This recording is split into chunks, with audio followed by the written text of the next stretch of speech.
अयोध्या में राम मंदिर के लिए संघर्ष लगभग 1000 वर्ष तक चला, जिसमें हजारों लोगों ने अपनी जान दे दी तो कई राजवंश इसके लिए लड़ते हुए समाप्त हो गए और कई योद्धा भगवान राम के जन्म स्थान की रक्षा में फना हो गए। आज हम आपको बताने जा रहे हैं वो चौंकाने वाले ऐतिहासिक तथ्य जो राम मंदिर से जुड़े हुए हैं। कन्नौज के गहड़वाल राजपूत वंश के 5 सम्राटों चंद्रदेव, मदनपाल, गोविंद चंद्र, विजय चंद्र और जयचंद्र के शासन काल में अयोध्या का चतुर्दिक विकास हुआ। त्रेता के ठाकुर तथा विष्णु हरि शिलालेख के अनुसार 1130 में गोविंद चंद्र तथा 1184 में जयचंद्र ने श्री राम मंदिर का जीर्णोद्धार करवाया। अवधवासियों के अनुसार आक्रांता से लड़ते लड़ते जयचंद्र की वीरगति के बाद हिंदुओं का सूर्य अस्त हो गया। देश में विदेशी आक्रांताओं का दौर बढ़ने लगा और भारत पर हो रहे आक्रमणों की इस कड़ी में खानवा के युद्ध के बाद महाराणा सांगा की मृत्यु तथा चंदेरी में मेदिनी राजप्रतिहार की वीरगति के बाद बाबर ने अवध पर विजय के लिए मीराबाकी को सेनापति बनाया।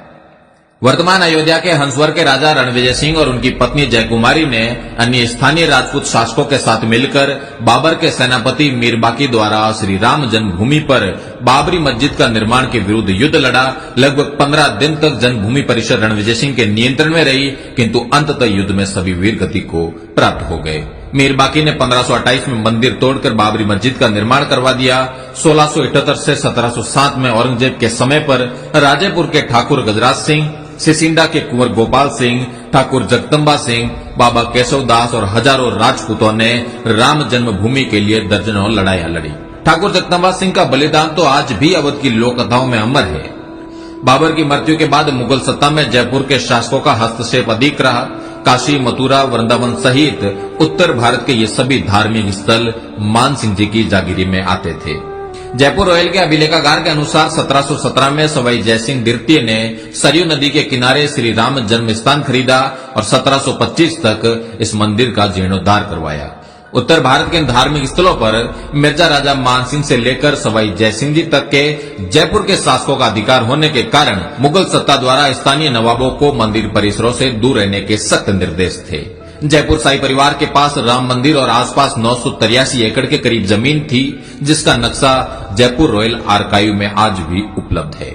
सवाई जयसिंह जी की मृत्यु के बाद यह क्षेत्र नवाबों के अधीन रहा। नवाबों के शासन में श्री राम जन्मभूमि पर पुनः मस्जिद का निर्माण होता रहा। अमेठी के राजा बंदाल गोती राजपूत वंश के गुरुदत्त सिंह और पीपरा के चंदेल राजा राजकुमार सिंह ने राम मंदिर के लिए नवाब शहादत अली खान के साथ लगातार 5 लड़ाइयां लड़ी। कालांतर में हंसवर परिवार से ही निकले मकारी के चंद्रवंशी राजा ने 1814 से 1836 के मध्य अवध के नवाब नरीरुद्दीन हैदर के विरुद्ध राम मंदिर के लिए 3 लड़ाइयां लड़ी। गोंडा के राजा देवी बख्श सिंह ने अवध क्षेत्र के सभी तालुकदारों और छोटे राज्यों को एकजुट किया और 1847 से 1857 के बीच कई लड़ाइयां लड़ी। इन लड़ाइयों में नवाब वाजिद अली शाह बुरी तरह हार गया और इन लड़ाइयों के दौरान ही एक छोटा चबूतरा और राम मंदिर परिसर में मंदिर का निर्माण किया गया। जन्मभूमि स्थल पर चबूतरे के निर्माण के बाद अमेठी के एक मौलवी अमीर अली द्वारा एक टुकड़ी रवाना की गई, जिसे भीटी के राजकुमार जयदत्त सिंह ने रोनाई गांव के पास रोक दिया और वहां पर एक लंबी लड़ाई हुई, जिसमें कई राजपूत सैन्य दल लड़ते हुए वीर गति को प्राप्त हो गए।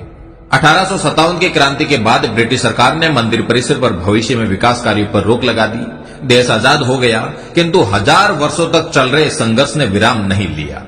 राम मंदिर आंदोलन के जनक मेवाड़ के वीरम देवोत राणावत महंत दिग्विजय नाथ जी ने इस आंदोलन को संगठनात्मक स्वरूप दिया और 1969 में अपनी समाधि से पूर्व तक अनवरत इस काम में कार्यरत रहे।